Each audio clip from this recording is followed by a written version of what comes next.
What's going on, everybody? So the last Star Wars video I made, I ranked my 5 favorite Star Wars characters from the prequel era.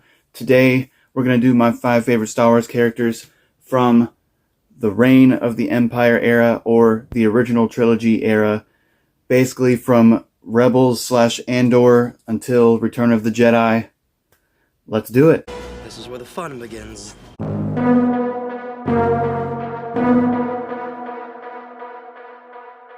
And just like last time, I want to kick this off by mentioning some people who didn't quite make my top 5, but I still love these characters, and if my mood changed tomorrow, some of these might make the top 5. We got C-3PO, Chirrut Imwe, Emperor Palpatine, Ben Kenobi, again Ahsoka, and Princess Leia. So kicking off the top 5, we got Han Solo, the scruffy-looking nerf herder. Who's scruffy looking? Han Solo and Princess Leia are basically tied. Their chemistry is probably the best romance in Star Wars. I love their banter back and forth, especially in Empire Strikes Back. I struggle with who was number 5 and who was going to be stuck in the honorable mentions, but I think Han Solo's story has more of an arc to it rather than Princess Leia's, so that's the reason I have him number 5. He goes from a selfish smuggler to a rebel hero, and Princess Leia was always fighting for the rebellion. At the end, she's still fighting for the rebellion, so I feel like Han Solo went from not caring or acting like he didn't to fighting in the rebellion, so I feel like he had much more of a story arc. And at number 4, I got Yoda. I love just the humor he brings to Empire Strikes Back. He's an old, crazy little hermit, but he's still wise. He's still powerful with the Force. He's still able to train Luke in the ways of the Jedi. If it wasn't for his training, I feel like Luke wouldn't have grown nearly as much from 5 to 6. He was the perfect blend of comedy and wisdom, and he was crucial to Luke Skywalker's character development.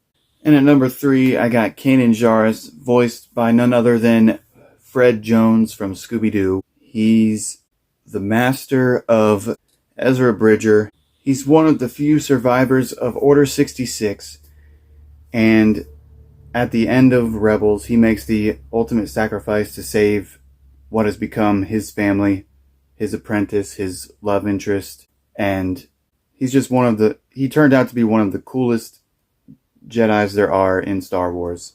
And at number 2, I got Darth Vader, one of the most ruthless villains in all of cinema, one of the coolest villains in all of cinema. He's a fallen hero who at the very end decides to go the way of the light. He decides to turn away from the dark side to save his son and to save the galaxy. And he's voiced by none other than James Earl Jones, and it just adds to the menacing figure that Darth Vader is. And if you count Anakin and Darth Vader together, it's one of the best story arcs in cinema, in film, in TV show since Clone Wars and Rebels and all those.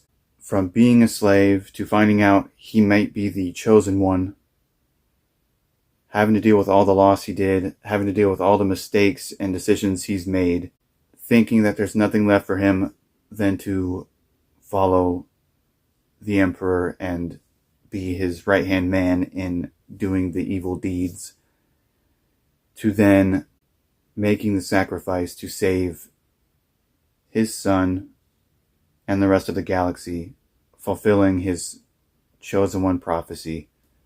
That's just awesome. And at number 1, I got Luke Skywalker.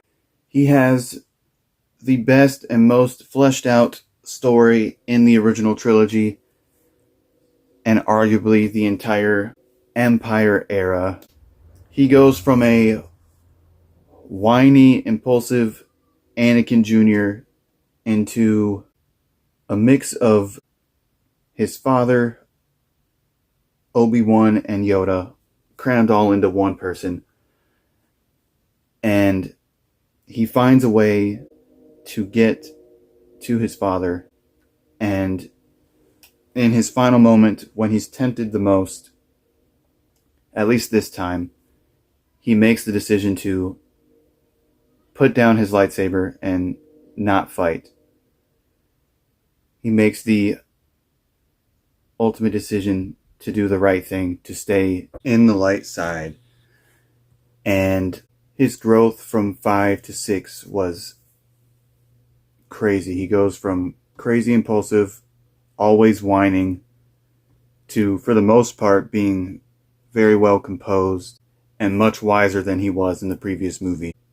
And also, his lightsaber is the coolest in all of Star Wars. It's my favorite lightsaber in all of Star Wars. It was the first ever green lightsaber. Luke Skywalker, without him, Darth Vader doesn't have a redemption. So Luke Skywalker is number 1. Thank you guys so much for watching this video. If you like this video, I have a prequel era ranking on my channel. Do me a favor, don't forget to like, comment, and subscribe. Go watch some more of my videos. I'd love to know your favorite Star Wars characters. You can do a top 5, top 10. You can list every single character from the Empire era down in the comments. I'd love to read them, and I'll respond to anybody I can. Thank you guys for watching. May the Force be with you.